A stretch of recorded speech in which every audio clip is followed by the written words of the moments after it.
Hamas ইসরায়েলের দীর্ঘ সংঘাত শেষ।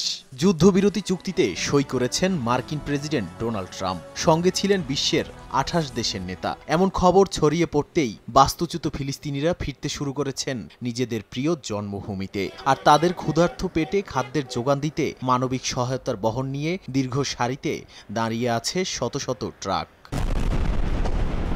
ট্রাম্পের ২০ দফায় যুদ্ধবিরতি চুক্তিতে হামাস ইসরায়েলের সংঘাত শেষ হওয়ার কথা থাকলেও গাজায় হামলা অব্যাহত রেখেছে দখলদার ইসরায়েলি বাহিনী। হামলা চালানো হয় গাজা সিটির পার্শ্ববর্তী অঞ্চল সুজাইয়া, উত্তর গাজা এবং জাবালিয়ার হালাওয়া এলাকায়। এতে হতাহত হয়েছেন বেশ কয়েকজন ফিলিস্তিনি।